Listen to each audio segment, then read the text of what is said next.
host, G-Man J, isn't here today. He's actually recovering from coronavirus, so we wish him well. But we do have a very special guest today. From The Athletic, it's Sheil Kapadia. Sheil, how are you today? Doing well. Thanks for having me. I appreciate you coming on. Of course, yes, and also best wishes to your co-host in his recovery as well. Thank you. I know it's a really busy time with the Senior Bowl and the Super Bowl coming up, so I appreciate you coming on. Sure, absolutely. Happy to be here. All right, so let's get right into it. So today we're going to be talking about the several coaching changes in the NFL and how they affect certain fantasy players. So I think to start off with, Sheil, going to you, what do you think is the best coaching hire in this cycle so far? The best one. That's a good question. I'm trying to go over all of them in my head. I feel like everything is a blur. Well, a couple stand out to me.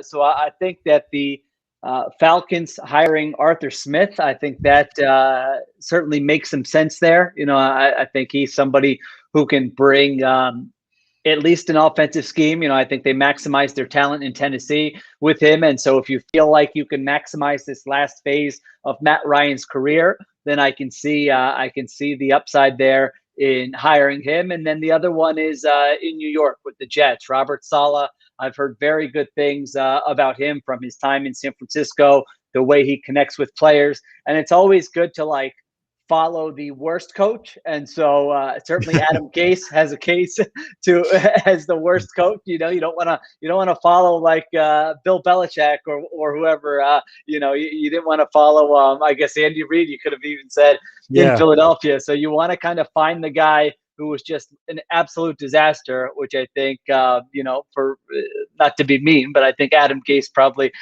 fits that. And so Robert Saleh comes in, and maybe the bar is not that high to have some success. Absolutely. I think, with the Jets job, the bar already was pretty low with Gase being there and it being the Jets. So anything that is even close to being competent will be seen as an improvement with the Jets job. Yeah, absolutely. Yeah, I also like the Saleh move. I think that the Jets have some decent pieces on defense to start off with. They have like Marcus May, Quentin Williams, Ashton Davis. So he has some tools that he'll be able to work with there. Even though they shipped off Jamal Adams to Seattle, and him hiring his coordinators like Mike LaFleur. So I think, and the bounty of picks they have this year, including 2 first rounders. So I think that job is definitely going to be the one that has the best chance of success. Yeah, like you said, they have they're not expected to compete for a Super Bowl next year. So it's like they have Mekhi Becton, who played well at left tackle for them. They have Quinnen Williams, like you mentioned. They've got to figure out their quarterback situation, but they've got draft capital. They've got cap space. And so I think they can, Joe Douglas can kind of improve that roster. And, maybe you win 6, 7, 8 games next year. That would almost be considered a success as long as you're moving in the right direction. Right. So if you were in charge, would you keep Sam Darnold or would you take the QB at the number 2 spot in the draft? I haven't properly vetted all these rookie quarterbacks, but I would definitely think about drafting one there at 2. If I liked any of those guys, Justin Fields, Zach Wilson, Trey Lance, whoever, if you like any of those quarterbacks, you think, all right, this can really be a franchise guy, then I would go ahead and take them. Now, you don't want to force it, obviously. You don't have to take a quarterback because I do think that I'm not giving up totally on Sam Darnold. And so if you bring in a new scheme, a new offensive coordinator, and you say, hey, let's take one more chance at it here with Darnold and see what happens. And then maybe you trade down, right? And you build up the roster because somebody else is going to want to trade up for a quarterback. So I think they have a few different options. Maybe in April, I can tell you a little bit more about whether I have strong feelings about whether those quarterbacks are franchise guys or not. Yeah, absolutely. I think to your earlier point, the fact that, they're not expected to compete next year, they're not really going to. So, Saleh is going to have a couple of years where he can build up the kind of program that he wants to be able to do. And I think having all the picks this year is a good first step in order to do that. Yeah, absolutely. Got one from Jay. Oh, what's up, Jay? Hope you feel better, man. Absolutely. All right. So on the flip side, what do you think is the worst hire or the worst situation? The worst hire. Let's see here. I did not really understand the Dan Campbell hire in Detroit. I mean, we all watched that press conference. I think with the biting of kneecaps. I mean, I don't know. Maybe it'll work out. I don't like to draw any big conclusions because you never know until a guy gets an opportunity, and I don't want to judge a guy based on his press conference. But man, a 6-year contract. After Matt Patricia, I felt like they could have just gone for a safe sort of. There were rumors that Robert Saleh wanted to coach there because he's from Michigan. I thought that would have been a nice, stable, competent guy from a good franchise to bring Mhm. in and bring some stability there. They went in a different direction. Maybe it'll work out, but I just worry about when a guy comes in and his press conference right away is he's given this big speech and trying to get everybody to want to run through a wall. Like, what happens in year 2 when it's week 6 and the players are like, dude, we've heard that speech many times before. And so I have concerns certainly about that hire and whether they're going to be able to turn their franchise around with him. Yeah, yeah, I agree with that. I think it's a tie for me between that job and the Houston job. With the Houston hiring some guy that none of us have ever really heard of. So going from the last ranked passing offense in the league and hiring that guy, I question the validity of that hire. Going back to Detroit, do you think that Dan Campbell will allow DeAndre Swift to kind of go with that job and not mess around with the running back rotation as much as Patricia did with Kerryon Johnson and Adrian Peterson? It's tough. I mean, I would think he would want to run the ball a lot.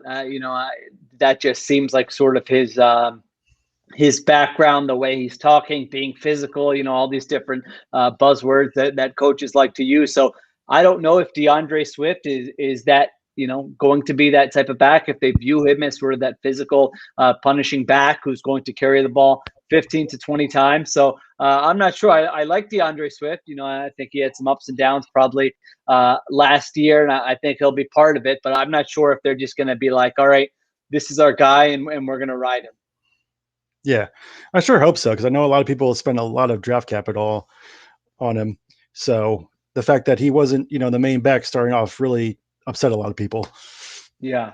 Yeah, the running back by committees, and it's really hard now to like find those guys in a draft where you're just like, all right, I feel good. This guy's going to be the guy. I mean, those guys are sort of disappearing, where a lot of coaches are rotating and somebody's getting third down snaps. So we'll see what they do and what their roster looks like this summer. Yeah, absolutely. Are you surprised that Eric Bieniemy didn't get a shot at a job? I am. Yeah. He had been the hot name even like going back to last year. And you look at what that Chiefs offense has done. You look at what Andy Reid says about him, what Patrick Mahomes has said about him. And so I thought this year he certainly would get an opportunity. I thought Houston might pivot to keep Deshaun Watson and say, all right, let's give Bieniemy a shot. We don't have anybody else who's a great hire right now. And maybe that would have appeased him a little bit, but they didn't even go in that direction. So I don't know exactly what the reason is or why he didn't get the opportunity this year, but I was surprised by it for sure. Yeah, me too. I think that everyone attributes too much of the Chiefs' offense to Andy Reid, and obviously he's a big part of that. But it's not the only situation where the head coach calls the plays and the offensive coordinator doesn't. And there's plenty of guys, even this cycle, that got those kinds of jobs. Right. Yeah. I mean, the Eagles hired Doug Peterson. He wasn't calling the plays. The Eagles just hired Nick Sirianni. He wasn't calling the plays. And so that's just a part of it. There's scheming, there's game planning, there's how you connect with players, being the face of the franchise. So a guy like Arthur Smith, I liked his play calling a lot last year, but I don't know how he's going to be with those other aspects of the job. So I think owners need to weigh all those different things for sure. Right. So now that Deshaun Watson pretty much wants out of Houston, what's the best landing spot for him? Like both like real and life and fantasy wise. This is like unprecedented for a quarterback his age to potentially be available. And I believe what he's saying. I believe he wants out. I I'm still sort of like, are they really going to not be able to figure this out? Are they going to have a heart to heart with him? Are they going to, kind of, I don't know what his demands would be to stay, or if there is a way to make him stay, because I just feel like that has to be the number one option if you're the Houston Texans. But if they do trade him, I know Miami has been mentioned, and certainly I think that would make a lot of sense. I think Watson has a no trade clause, so he could have some say certainly in where he goes. But I mean, you could literally name like half the league and be like they should make a big push for Deshaun Watson. I mean, a team like the San Francisco 49ers, think about that. What would you give up to team Deshaun Watson and Kyle Shanahan for like the next 5 to 10 years, right? Yeah, I mean, it would be, you certainly give incredible. up. Yeah, 3 first-round picks, 4 first-round picks, 5 first. Like, you can get to a high number where I'm still going, all right, I would probably still think about that very hard, and I would probably end up doing it. So I think from a fantasy perspective, I don't know. I'm trying to think. I don't know if a team like Denver would be in the mix, but certainly they have some nice young pieces there. Certainly San Francisco. I know they run the ball a lot, but if they were a team that got him, he would certainly do well there. Miami, they're not loaded, obviously, but they do have draft capital and cap space, and so that offense could look really good in a hurry. You add, like, let's say they signed Chris Godwin, Allen Robinson, and now you have that combined with Devontae Parker. Well, now all of a sudden you're like, all right, Deshaun Watson's got some good players to work with. So I don't know. I kind of feel like you saw this last year that he's going to make most offenses look good. They trade away DeAndre Hopkins, and Deshaun Watson has like one of the best seasons statistically of any quarterback in the NFL. So I really think you could name any one of those teams and he would be fun. I think he would be fun in Miami. I like Brian Flores a lot. Flores and Watson, I feel like, is a nice combination where you're like, all right, you got to find somebody to compete with Reed and Mahomes here for the next 5 years, and maybe that combination could do so. Yeah, absolutely. Going back to your how many first round picks it takes, it's really the basic question. How many first round picks does it take for the team to basically become an instant Super Bowl contender? Is what you're really asking. So Yeah. in that respect, the 4 or 5, how much is it actually worth to, especially somewhere like San Francisco, where Right. The massive upgrade you get going from Garoppolo to Watson. Like, I just don't think you could actually put a price on it. I mean, you pretty much have to give up anything, draft pick wise to match those two together. Yeah, and the other thing is, it's not like it's free agency where you're signing a guy at the top of the market, because Watson already signed his contract with Houston. And so if you kind of look at the contract, it's not a bad contract at all to take on for a player of his caliber at his age. So, he's kind of even more valuable than you would think if he were just available on the open market. I mean, you'd probably be paying like $40 million a year for him. Now, all of a sudden, it's tough to make other moves, but you're not even paying that much for him. So they're very attractive. It's just going to be a wild offseason, I think. And if they actually end up trading him, it's just going to set off like 20 different dominoes, where I don't know where any quarterback's going to be playing at the start of next season. Yeah, you don't find 25-year-old franchise quarterbacks being available very often, especially like you said, like, great point. Like, salary cap implications, he's not going to be that expensive when you compare with the recent contracts given out to like Wentz or Goff or people of that nature. Yeah, absolutely. All right. Well, you mentioned it before, but obviously, I'm a big Eagles fan, and you used to work in Philly. So I'm just wondering what are your thoughts on the entire staff the Eagles have hired so far? I sometimes look at it and think like, all right, are you really casting a wide net to find the best coaches, or are you just hiring coaches who the head coach has worked with before? And certainly there's a strong contingency of guys who Sirianni has worked with before. Now, on one hand, I get that, certainly you want to hire people who you are comfortable with, and you want to make sure you have that chemistry. But on the other hand, I feel like, you should be looking at the college ranks. You should be looking at maybe lower level assistants on some of these NFL teams who are really good and haven't gotten the opportunity. And so I think it's okay. I think certainly Gannon, the defensive coordinator, that seems like it has potential to be a good hire. He's coached under Mike Zimmer, who I think is one of the best, defensive minds of the last 10, 15 years. So, that certainly is a coach with potential.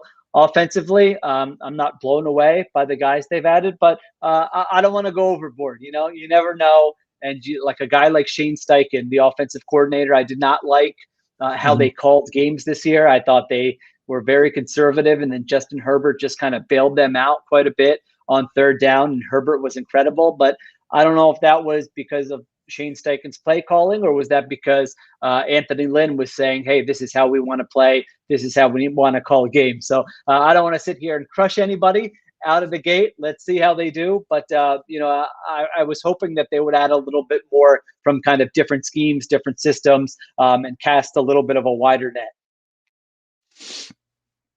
Yeah, I agree. I think that it's good to, especially with the first year head coach, to get people that surround himself that he's familiar with, so the transition might be easier. But I think that kind of like what Doug did, where they brought in from different offensive philosophies, maybe could mix that better. But I also understand, after the way it ended with Doug and his staff, that maybe the franchise is prone to overcorrection. So maybe they just wanted to swing the entire other way. The other thing that concerned me a little bit with how it was how old everyone was. You have like 33, 34-year-olds like my age. They're all putting in positions that they haven't been in before. So does the age of basically most of the staff, except for maybe the offensive line coach, does that concern you at all? A little bit. I mean, I'm usually more on the side of, kind of take some swings and don't fear the unknown. And if you think a person's good, don't worry about that kind of thing. But I do think they would definitely benefit. And I think eventually they may add, whether it's a senior offensive assistant or whatever you want to term it, just somebody who's sort of been through some of this stuff before. Because first-time head coaches, they say all the time that the thing that really surprises them is that you have to deal with all these different things that have nothing to do with coaching. It could be it could be the media. It could be appearances with for the owner or for the GM, or stuff with the team website. It could be players off the field stuff. There's all these different things where a head coach gets in there and he's like, all right, I'm ready to install my scheme and system, and we're going to be really good. And then all of a sudden, there are all these different things he has to deal with. So I think adding somebody maybe with some head coaching experience to help with that kind of thing would definitely be a good idea. Yeah, with the like what you were saying before with the challenges of coaching, do you think like the rumors of kind of like the infighting between Doug and and Howie and Jeff, do you think that might have scared off some people that the Eagles may have targeted otherwise? Yeah, I mean, I think it's definitely a factor, because if you look at some of these jobs that were available, they didn't have a GM in place. And so a coach can go there and say, I'm going to be the coach, and then we'll pick the GM, or, you can go in there and demand a certain amount of control. That's not the case in Philadelphia. The general manager is in place. He has final say on the 53-man roster. He has final say on personnel decisions, the draft, all these different types of things. And so that is going to be, I think, compare it to a place like Jacksonville. Now, I don't think Urban Meyer would have been a good fit in Philadelphia, but, he can go to Jacksonville and say, all right, I'm running the show. Here's how we're going to do things. And so someone at that level of that caliber could not come to Philadelphia and say the same thing.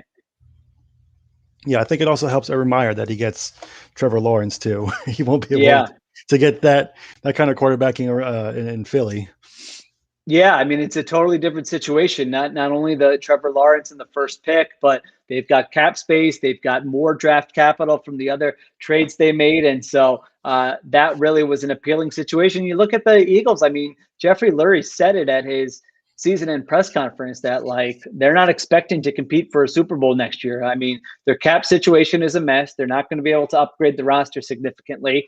It's not like they had, they've nailed all these draft picks before, and so you can build through the draft. But there's going to be some questions there, and they don't have flexibility, and so it's not like they can just say, all right, we're going to get rid of all these veterans and we're going to clear up some space and bring in new guys. I mean, the roster, for the most part, is probably going to look a lot similar to what we saw last year. Yeah. Yeah. So with the number 6 pick, and this is kind of like leans towards fantasy too. If you're the Eagles, would you go for a Chase or a Devontae Smith, or even like someone that's been heating up recently is Kyle Pitts, the tight end from Florida, and we've had that situation where we had an established tight end in Zach Ertz, and then drafted Dallas Goedert. Would we then be repeating that with the 6th pick? I don't know if that would be a smart use of resources to pick another tight end, but if you were the Eagles, would you go to offensive weapon, or would you go somewhere else?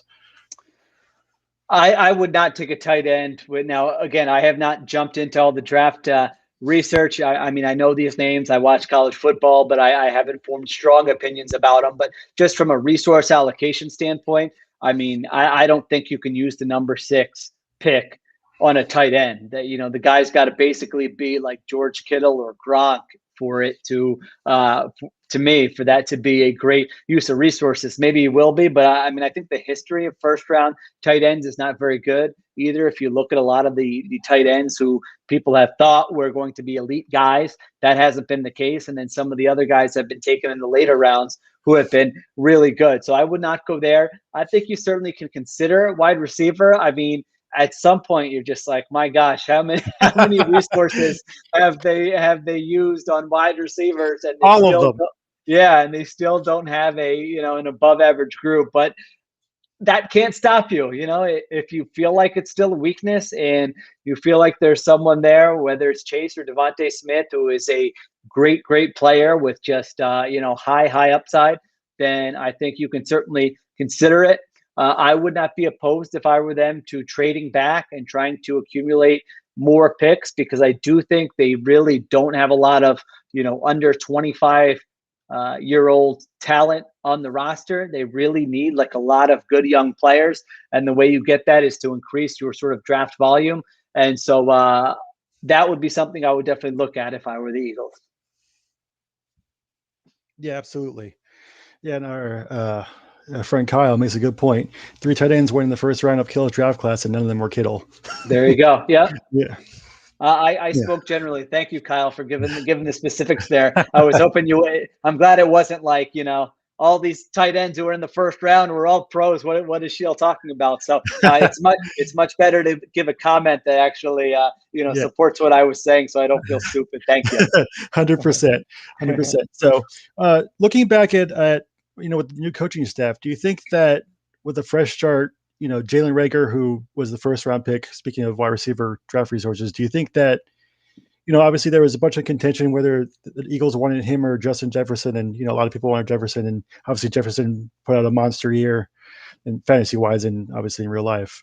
Do you think that with the new staff, Reagor can, improve exponentially to the point where he would be worth that first round pick that they spent on him?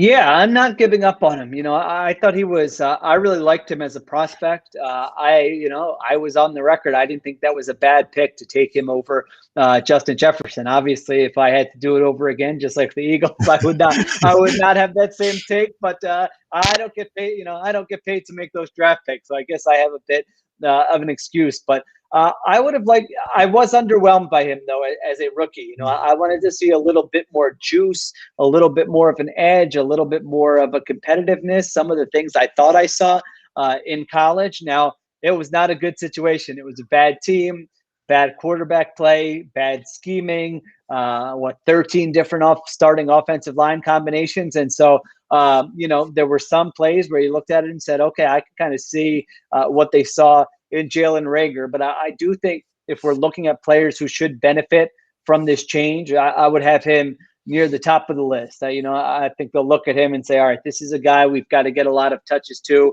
whether it's jet sweeps, screens, whatever. We've got to get the ball in his hands and use him in different ways. And so I am looking forward to seeing what he does in his second season. Yeah, I think with the new coach with Sirianni, I think a part of the Colts offensive system is obviously short passes. You can get a lot of yak, and I think that's definitely a strength of Rager's game is getting that yak. So hopefully when he implements the new system, he'll be a big benefit from it. The $1 million question, obviously, who's going to be the quarterback between Wentz and Hurts? So I mean, I know. Would you like? It's not really. I mean, it is financially possible to trade him. But should they? It's tough. I thought, when we all thought Doug Peterson was coming back, he gives the press conference the day after the season. You figure he's probably coming back, but that was not the case. At that time, I really thought there was a strong possibility that they were going to trade Carson Wentz. Now, they fire Doug Peterson. They bring on Nick Sirianni. I'm not willing to say that this is the Carson Wentz rehabilitation project and he's 100% coming back. I don't think they know that, to be honest, because we talked about Deshaun Watson, Sam Darnold. There are kind of all these balls in the air that are sort of juggling, around the league. And so I think you have to see who's calling about Carson Wentz, what are they offering, and then you kind of make a decision from there, because there's a chance that no one is really calling for Carson Wentz because there are a lot of other options. And it's not a bad contract if you think he's a top 10 quarterback, but coming off of last season, the number of teams that might look at him as a top 10, top 12 quarterback, there might not be many teams like that. And so it's got to be a team with the cap space that can take on his contract, a team that really believes in him, and then a team that's willing to give up draft compensation. So obviously Indianapolis would be a team to keep an eye on. If Indianapolis calls and says, hey, we'll give you a second and another conditional, I don't know, second, third, whatever, I would strongly consider that because then you get, I know the financials are not great, but he's kind of off your books in 2022. So you take the hit next year. Maybe you have Jalen Hurts, maybe you add a veteran, maybe you draft somebody, you take a couple swings, you see how they look, and then you kind of just buy time for a year and look at the following offseason. Now, if no one offers that, if the best offer you get is like a 4th round pick or something, then I might say Nick Sirianni says, hey, I really can work with Carson Wentz. Last year was an outlier. He's going to be a lot better. Give me a chance. Then, you keep him and you kind of see what happens. So, so much depends on who calls and what the offers are. And then I think you make a decision from there. So would 2 seconds be like the minimum you would take to trade him? No, I think I would strongly probably consider it for a 2nd round pick, and maybe a little bit less than that. If it were I don't know. I definitely wouldn't do it for a 4th. I think I would do it for a 2nd. If you're getting like a 3rd, then I'm kind of like, all right, on the fence and really have to think about it. I would want to talk to Nick Sirianni. Nick, what do you think? Is there a big difference between Wentz and Hurts in the system you're going to run? Do you think Wentz can be a top 5 guy in your system, or do you want to work with Hurts? Like what, you would have to have all those conversations. So I would be a little bit on the fence there, but certainly anything less than a 3rd, I would be inclined to just go ahead and keep it. Right. So do you think if they do get rid of Wentz and Hurts is the starter and they don't draft a quarterback and say they draft Jamar Chase or whoever, and Hurts is the guy, do you think Hurts would be a viable, fantasy quarterback in that case?